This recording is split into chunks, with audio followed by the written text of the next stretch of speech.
Welcome to everybody who has joined the call today. I'm excited to talk about our journey here at SiteOne Landscape Supply.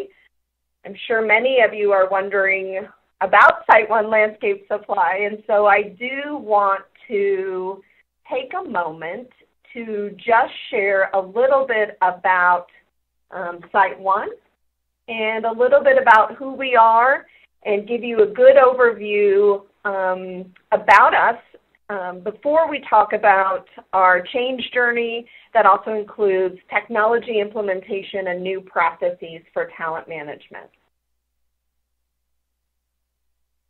So SiteOne Landscape Supply is the largest and only national wholesale distributor of landscape supplies. So you can see a lot of our locations around the U.S. and Canada. We do serve residential and commercial landscape professionals. When we look at the bottom there on the left, 466 stores, I want to kind of paint a picture of what that could look like. Some of our stores have maybe 2 associates, and then some of our stores might have 20. And you can imagine that given the situation, it poses all sorts of challenges from a talent perspective, even finding time to take training and taking time away from the front desk to learn and do all those things, in addition to all the challenges that come with running a store with just 2 people. So we're excited about our growth, and I'll share that with you. We're focused on growing organically, but also we have been growing by acquisition.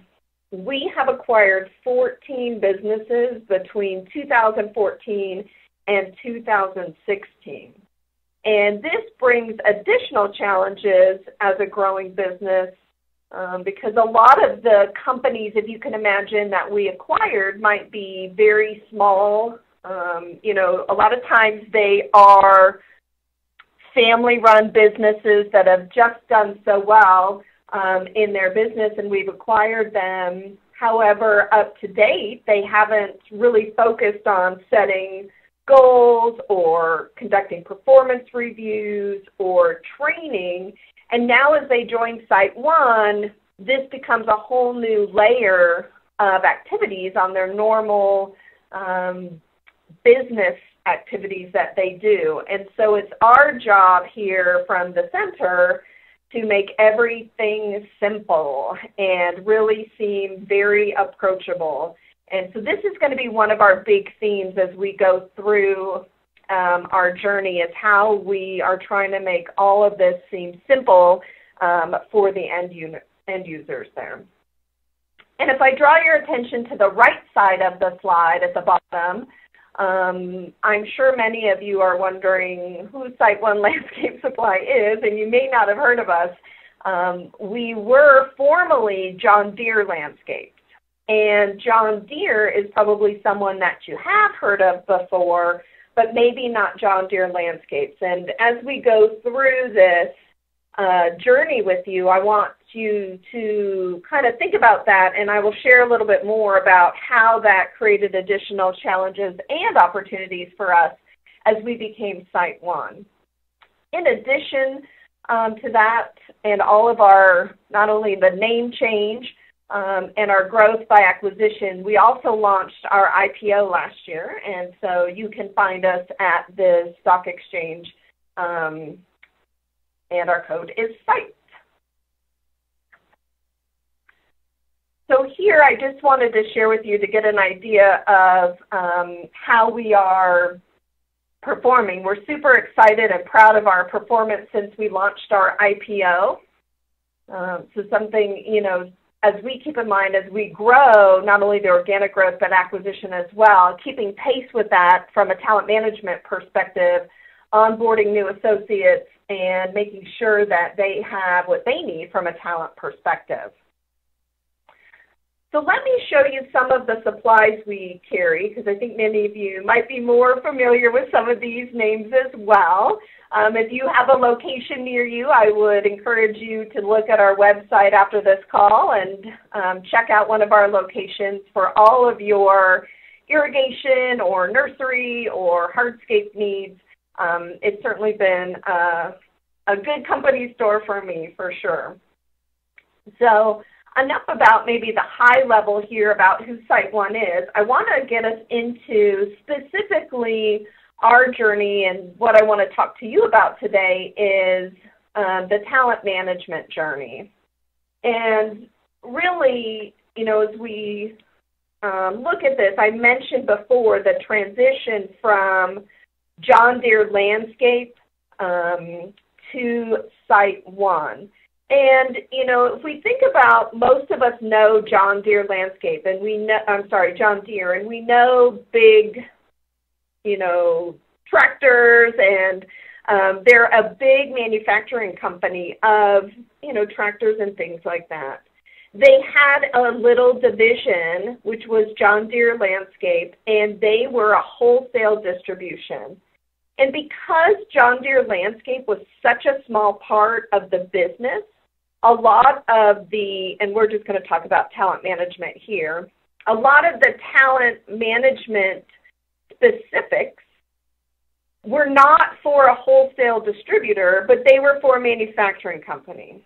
So I'm thinking many of you on the phone that are listening are talent management focused as well. So if you could imagine, competencies might look different for someone in manufacturing than it would for someone in wholesale distribution, or the training would look different. And so all of our associates at John Deere Landscape didn't feel like they had ownership and nothing was theirs as part of John Deere Landscape. So when we transitioned to SiteOne, we really had an opportunity to claim our identity from, manufacturing to wholesale distribution when it comes to a talent management perspective. But also we lost some of those core service from the function. So John Deere still held on to finance, IT, HR, those kind of things. So as a result, SiteOne had to rebuild those teams. We had to rebuild those processes. We had to rebuild those tools for SiteOne specifically. And so that's exciting in a lot of ways. And there's a lot of pressure, too, because you want to get it right. And you want to understand what didn't work before and what could really work now. So as we made our transition to SiteOne, I want to share with you the story of talent management.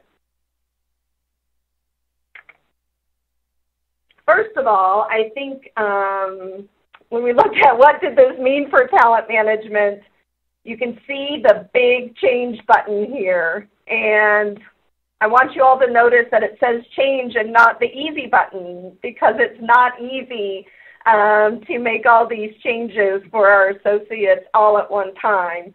And that's a little bit about what I want to be able to share with you today, is how we were successful in the last year and a half implementing all new people. As you saw, we had to build all those functional teams here, implement these processes, and then we also supported it with technology. So, I grew up, I would say in my career, working on transformations and implementations, and I had an idea about the first place to start. And the first place that I thought we should start was the people part. So we needed to understand what our leadership and the associates needed and wanted. I had heard the stories, but I wanted to make sure. I wanted, like I said, this is our one chance as we become SiteOne to build all this for us. So I wanted to understand more what was working and what wasn't. So started with the people part. Wanted to hear it from their perspective. Then we needed processes. So there were not performance reviews. There wasn't goal setting. The learning was just compliance training. They didn't have succession planning. All those talent management functions and processes were not here. And so we needed to build this foundation. And I'm a huge sports fan, so I always say, we needed just to work on the blocking and tackling. So we needed to set up simple processes, easy to use, to ensure that we could do some of these talent management functions as we grew and as we acquired new associates along the way. Then we needed the technology to enable these processes. And I want to tell you, too, that we needed it in this order. And so this is the order that we use to approach it: people, process, and technology. And I do want to dig in this a little bit more. Before I do, though, I wanted to share with you some information about the other participants on this call. And I, too, want to understand what role technology plays in your world right here. So I want to enlist the help of Holly. If you don't mind, I would like to take a quick poll and see if the participants on the line have a talent management system that they use for performance management and for learning. So Holly, do you mind helping me out and giving the audience what they need to be able to take this poll? Yeah, happy to help. So folks on the line, does your company have a talent management system? And you can either yes, we're fully implemented, implementing now or near future, or no, you're still using paper.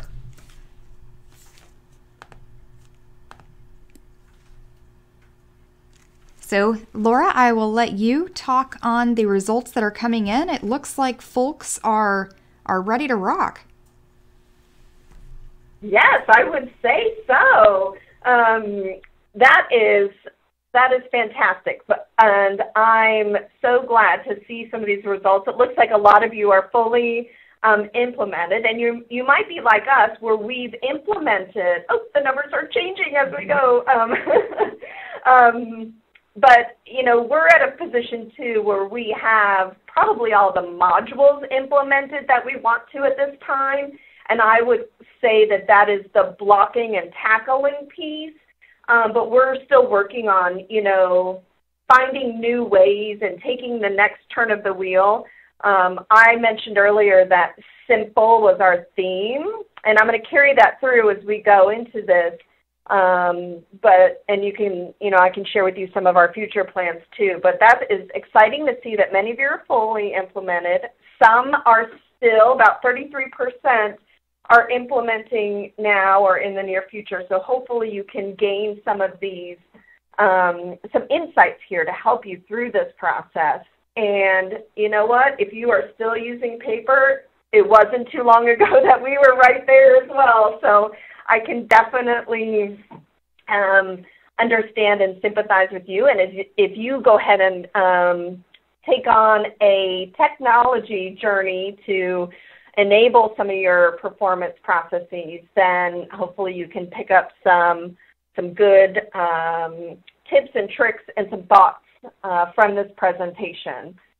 So that was great. Holly, thank you so much. Can you bounce us back to the presentation? Great. So I'm looking here, and right before we took that poll, we said that we looked at people, processes, and then technology. And that is really my recommendation for those of you that are still implementing, going to implement, or, and even if it's implementing a new process without technology, I really firmly would recommend that you start with the people. And we did. We left the office. My colleague Melissa and I, we got, with a limited travel budget, I will say, we picked out some places to go, some stores to visit to understand what was working, what wasn't working from a talent perspective, and where we could get some quick wins. I know we ended up going to Iowa and Kansas, and our CEO was very jealous that he hadn't been there yet. And so it was a good experience for us to gain trust and to also show our faces in places that maybe didn't always get the leadership. Our corporate headquarters are here in Atlanta, Georgia, and so a lot of us, when we travel out, we go to our local stores or we go to big stores near us, and so to make the effort really went a long way with our associates. And I always say you can't do change management from your home office or sitting on the sofa. You have to get out and talk to the associates. And that's hard to do for some of us. I know I'm an introvert, but it is very, very much worth it.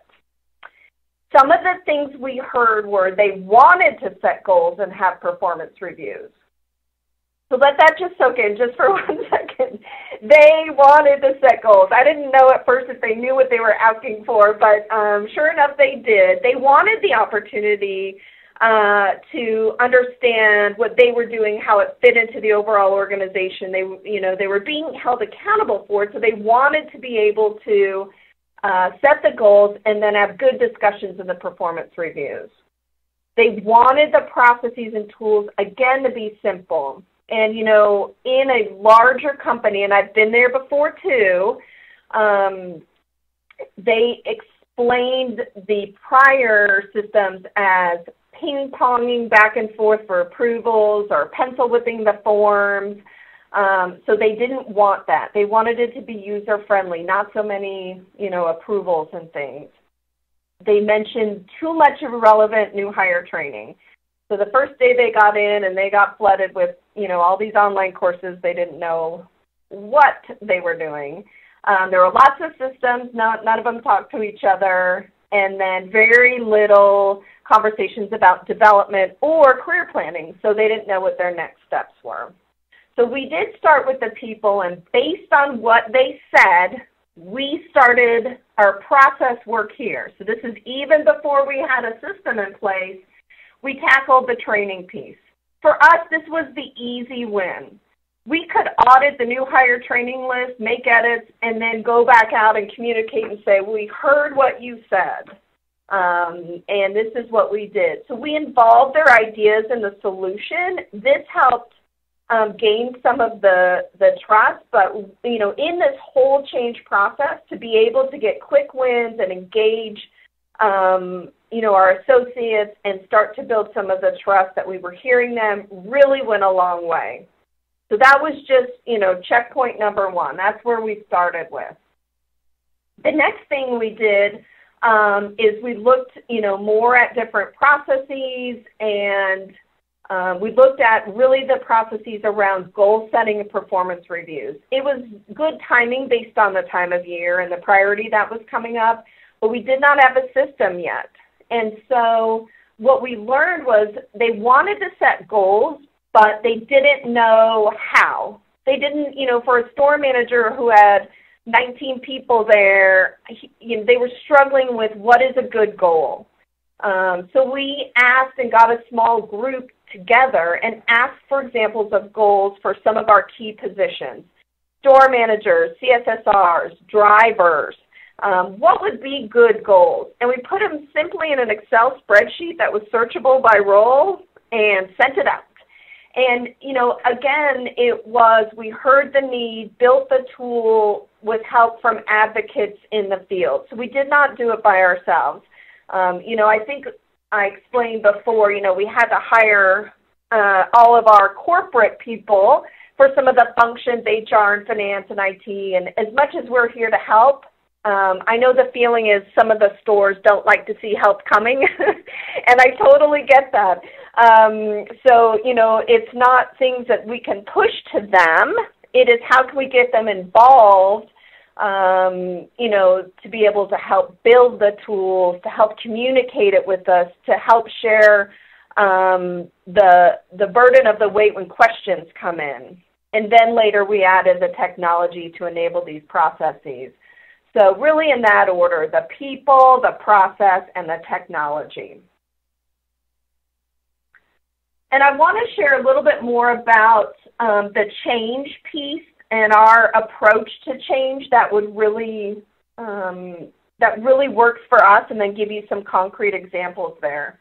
Before I do that, though, I would like to get some more information from all of you again to understand what you find is the number one barrier. We're only going to let you choose one to help with your change efforts at your organization. Which is the number one barrier? So, Holly, I'm going to ask you to help me again to flip over and get with our participants here to see if they can't take this quick poll. Yep, sure thing, Laura. So your choices, listeners, are leadership support, employee buy-in, lack of communication, lack of training, and lack of vision. So go ahead and select your answer.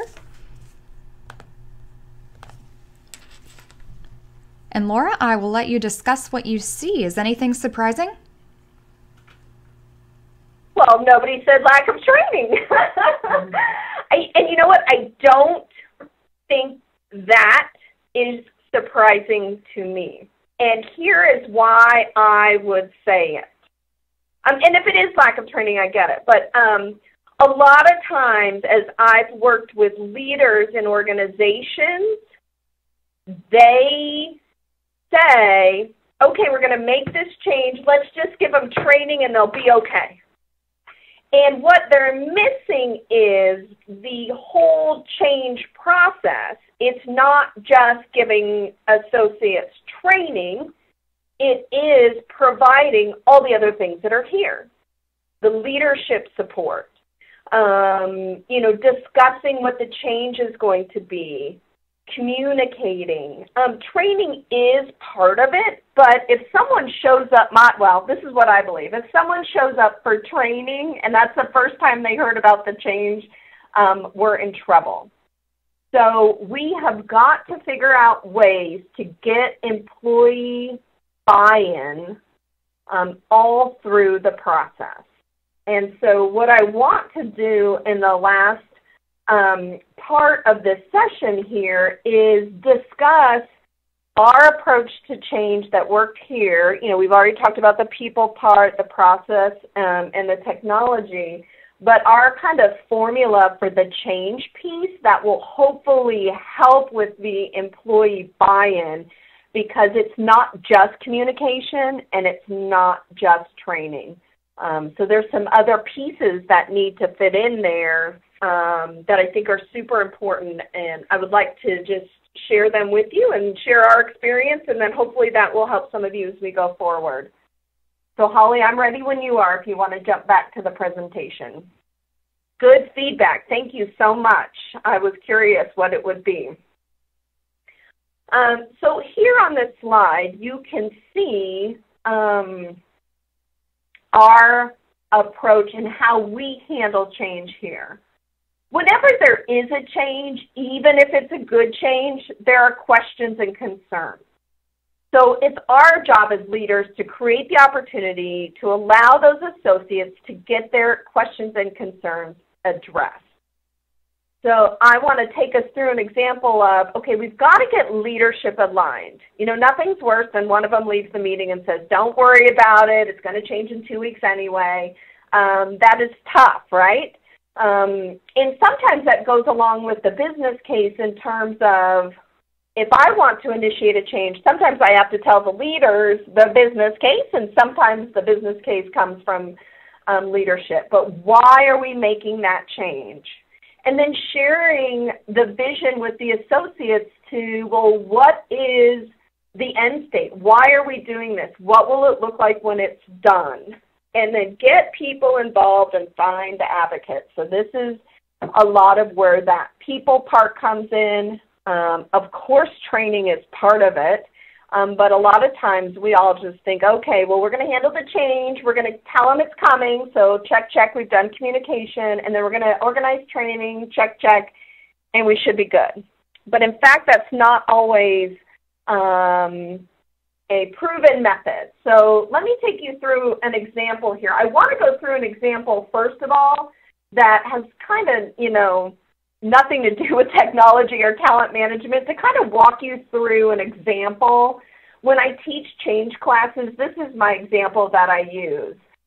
This happened to me. I used to sit in this office, I wonder if anyone knows this on the line, but it used to be on Morgan Street, and so we would call the office the morgue.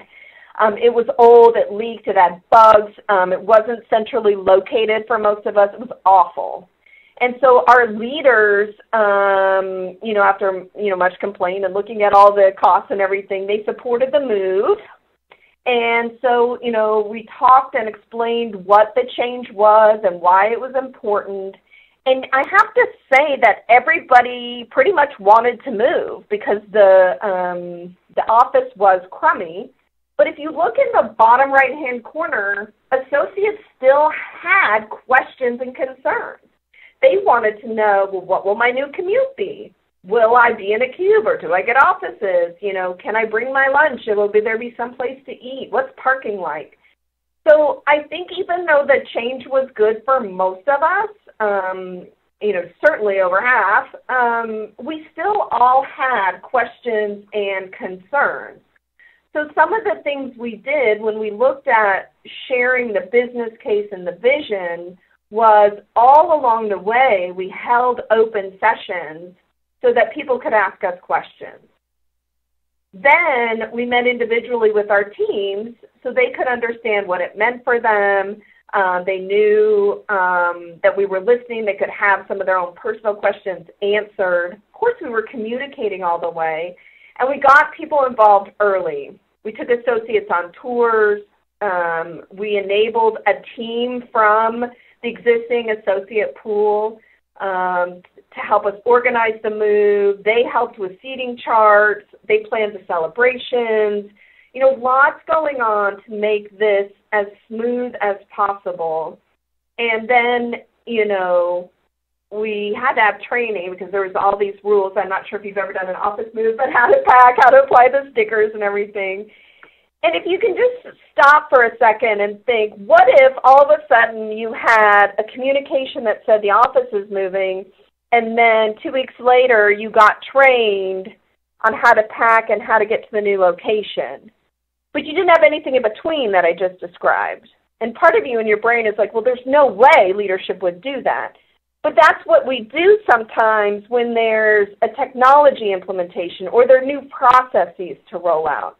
So if we look at another example, we needed to roll out technology to support performance management. We didn't have any way to see across our organization the performance goals, what they were, if they were aligned, and here our associates were getting paid at the end of the year on these goals.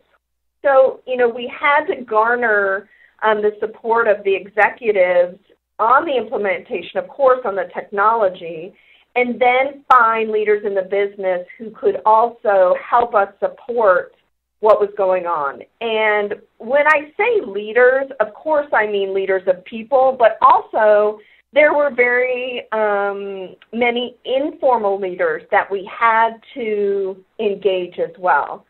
So as an example, I told you when we got off the sofa and out of our offices and went out to visit people, we'd ask questions like, well, when you have a question about something, whatever it was, who do you go to? And so we started to learn who the informal leaders were so they could help us support and implement our new processes and our new technology solutions. We formed groups that would help us test, and then we could have them go out and share some of this information with their own colleagues, all the while explaining what the change was, why we did it, and you can see at the bottom, of course they still had questions and concerns. And we have, like I mentioned earlier, some of our businesses we acquired, they never set goals. They don't have performance reviews, and that's okay. We're here to help them. Will someone teach me? I'm not good with computers. Our drivers spend a lot of the time in their trucks, and they're not used to coming onto the computer. And, oh, by the way, this impacts my pay. So all along the way, we are engaging the people. We are engaging different groups to help us with this. And one of the things was identifying the different stakeholder groups. So would I treat leadership differently? Of course. They need to be handheld a little bit more. The associates in the stores, a driver, how in the world is he going to find this information out? Different plans for how we were going to tell them about the change, get them involved, hear their questions and concerns. So all of a sudden they didn't hear, we launched a new system, you've got to create goals, and we're going to train you in 2 weeks. They had to get it all along the way. So the training did include a simple theme. We have quick reference cards. We held office hours, webinars, and more. Now, let's be realistic here. Did 100% of the people catch it the first time? No. But I want to share with you what did work.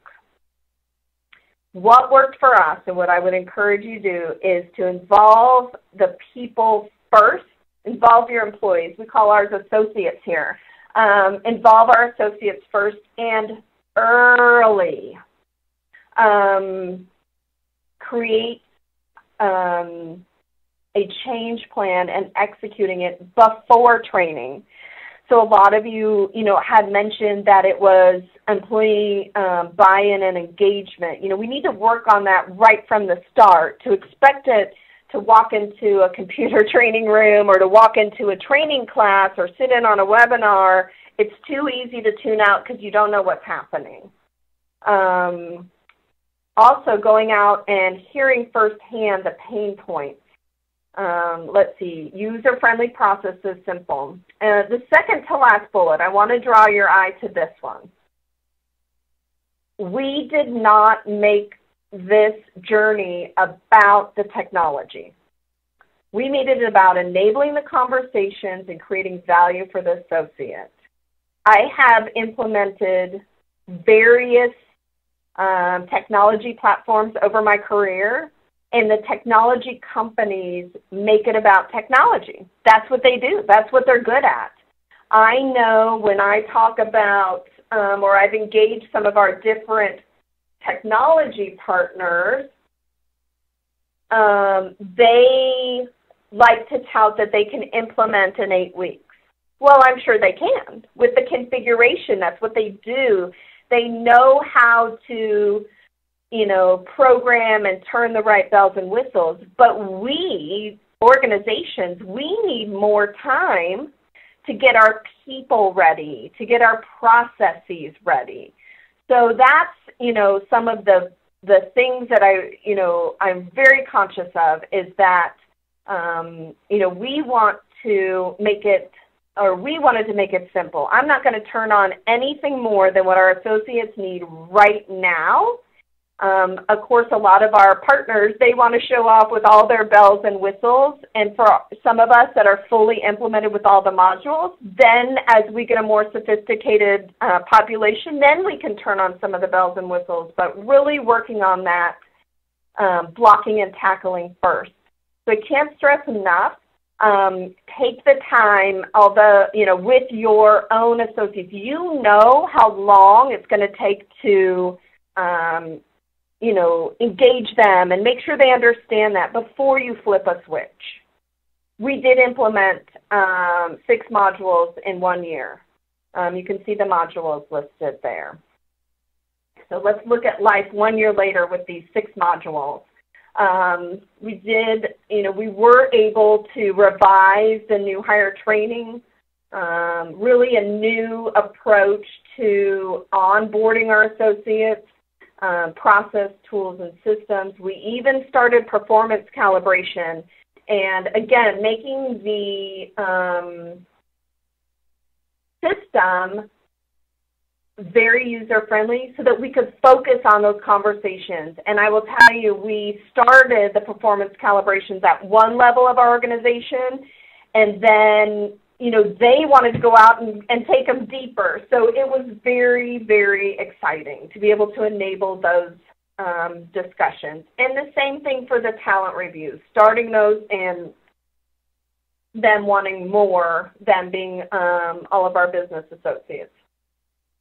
We do have, let's see, about halfway through, leaders asking how they can get their training material into the system. And what I mean by that, I think in the early slides I showed you some of our products that we offer in our stores. And so we have a category management team, and they work a lot with our vendors, Dow Training and Hunter and, some of our other ones. And, how do we make it so our associates can go into our systems and get Dow Training? So they're asking how they can leverage our systems to be able to do that.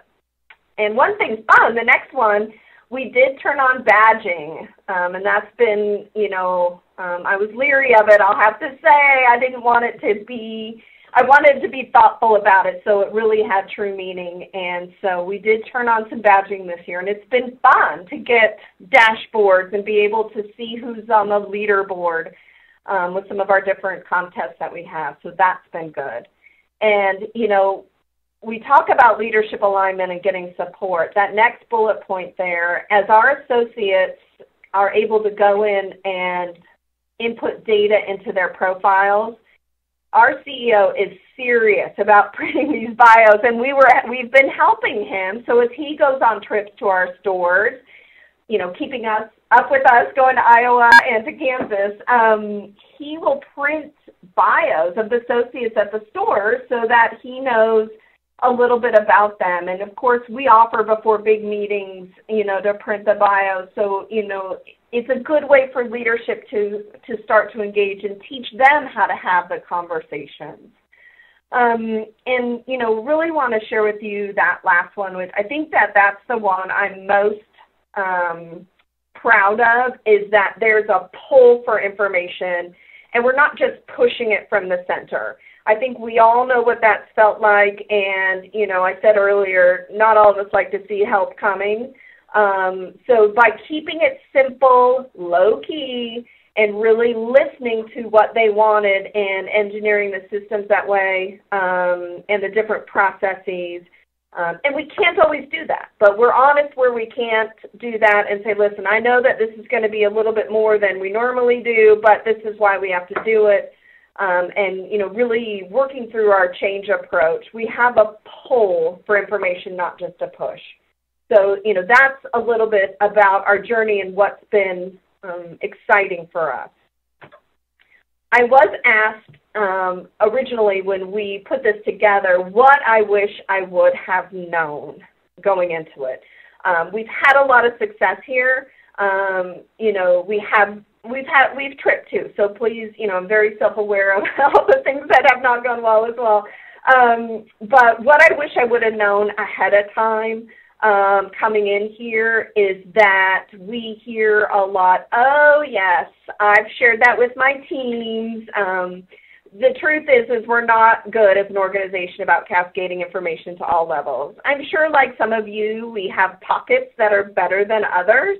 But I know I showed up at a meeting and I realized there was a lot of our store managers that didn't know about different tools we had and different resources that were available to them. And I just, it made their life so difficult.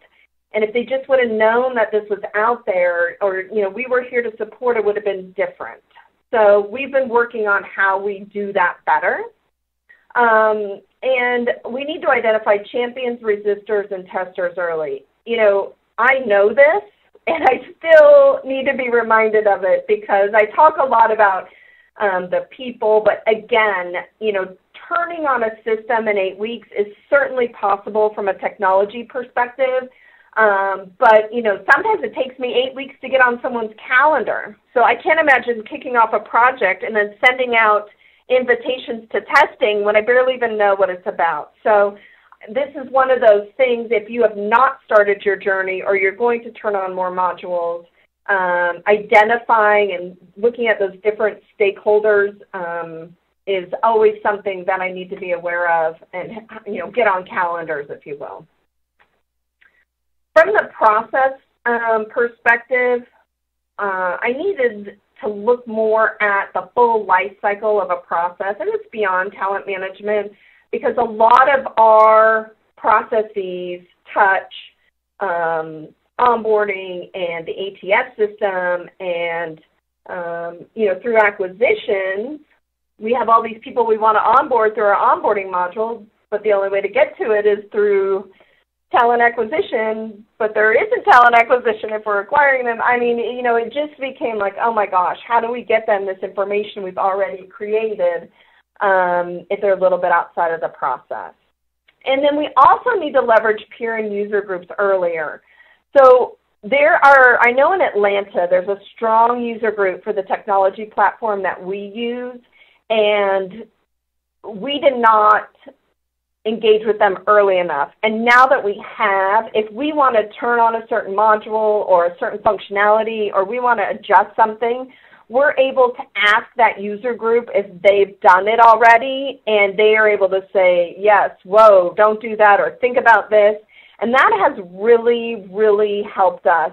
But I did not take advantage of that early enough in this process. So for those of you that are turning on more modules, or even, haven't started, I would join one of the user groups that you're looking at and, see what kind of things people are saying about that technology. And then for those of us who have fully implemented, I know we're interested in, further refining. So that's been a great resource for us.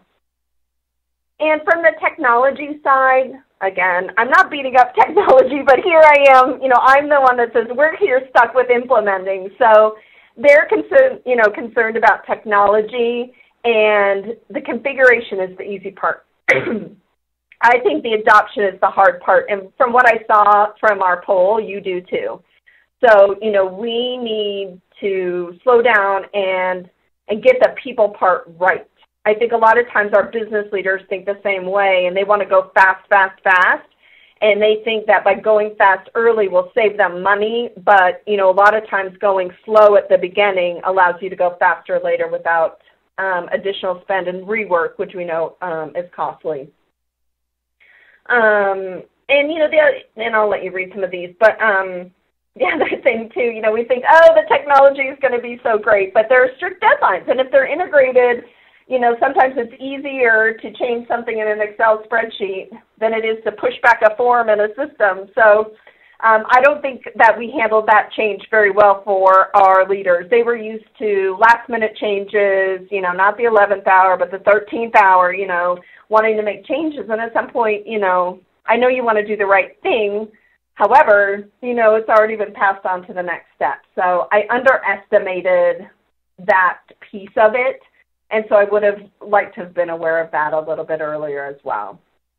So I do want to thank you for sharing our journey with us today. Hopefully you got a little information and maybe a trick or tip or two on how to work through the change management cycle as you implement new processes, or, also enabling them with technology. And, right here at the end, it's people first, process, and technology. And sometimes technology is the easier part than some of the other ones. So I want to thank you for your time today. And Holly, I'll defer to you on how we handle questions here. All right, and Laura, I'll give one more thank you to you for sharing your expertise and teaching our listeners about talent development and making change. I know it is not easy. We have had a number of questions come in over the course of the webcast, and we'll get to those in the time we have remaining. We have about 10 minutes or so. So guys, if you're listening and you have questions for Laura, please go ahead and send those in. And once again, you can use the question and answer box that's right underneath the video player. And so I'll get to our first question that comes in from Elizabeth, and she talks about on the slide where you mentioned that you have different levels of the champions, the resistors, and the testers when it comes to information. Do you recommend, first of all, getting all three people or all three groups to a champion level, or do you recommend, if there are different levels within the organization, that can be a good thing? And if you do need to speed up the testers to get them to the same place as the champions, how do you start that? Yeah, that's a really good question. I think it would probably be utopia that everybody would be at a champion level. That would not be my goal. My goal would be to identify the champions and then try to get as many resistors to move along the change curve to acceptance and adoption of what is coming. And I want to make sure that I identify those different levels and the different groups because, of course, the champions can help a lot with those that are just not sure and, move them through to acceptance and adoption. But I also want to, know who the resistors are and figure out why they're resisting. Those are generally the ones I like to go after and, kind of tackle first.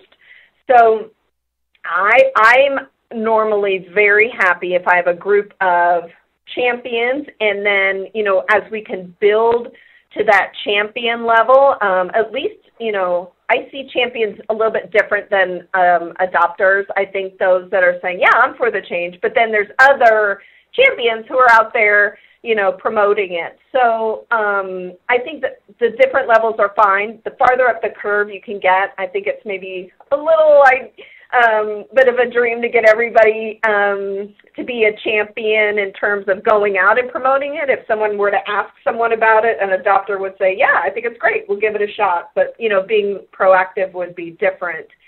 And I think that the testers I use some champions. I've put resistors in the testing pool, and I set them up kind of as the testers a separate stakeholder group and have an information session for them. One, what is coming, and it's back to the change model. What is the business case? What will it look like at the end? Here's what it means for our associates. We would like you to test, and then we would also, in some cases, for our champions, to be able to go out and promote it. Now, we can't leave it up to them to go and do that. So it's more work on our end, to create a one-page slide that they can share with their associates or ask them to do lunch and learns. A lot of times that's for us. But I would definitely get them engaged early with some of the change processes, maybe more than, the general population of the associates. So hopefully that helps a little bit about the different groups and getting those testers involved early. I identify them as a separate stakeholder group and then just start working that process with them as well. Thank you, Elizabeth, for your question. All right, great thorough response, Laura. We have a question coming in from Donna, and she mentions that like it says in our webcast abstract, sometimes the best systems aren't all in place when it comes to talent management. And so with that said, if you do have a resistor or a tester who may not be the ideal go-getter when it comes to change and technology that comes with it, if perhaps a rewind button is available once change takes place, could that be something, and would that maybe take away from some of the fear that some folks have? I am not sure. I'm not exactly sure the question. I thought where the question was going was how do we deal with people that just resist the change in general, and we can't ever get them to swing over. And then with the last part of the question where you had asked if there was a rewind button, I think that's the part that kind of threw me off. So let me give a shot at a couple parts here. When we implement a system a lot of times when we implement a system, where the rewind button is throwing me off is, they have to use the system. They have to do the new processes. They have to do the goal setting. And it's their responsibility and their leaders and ours too to get them through that. I know that a lot of times in our organization, we will do all the organizations I've worked on when we've gone through a transformation, this is going to be the new way that we do business. And given that, we're expecting that this become part of the expectations and the job description. We will do everything in our power to make sure that you understand the process, we train you, and we implement it, and then it's the new expectation that you're using it. If there is a resistance to using that process or using the system, and it's more out of obstinance and skill and will, then sometimes we have to make hard choices. So I apologize. I'm not sure the reset or the rewind piece. And Holly, maybe if we get an email after published, I don't mind engaging in further dialogue on that one. So I'm sorry. All right. Thank you, Laura. And so if we think we've got a message coming in from John. I'm sorry about that. So John wants to know if leaders do things and make decisions based on what works best for them. Where do you see emotional intelligence coming into play with leaders making decisions, especially when we talk about change? Oh, that's a good question.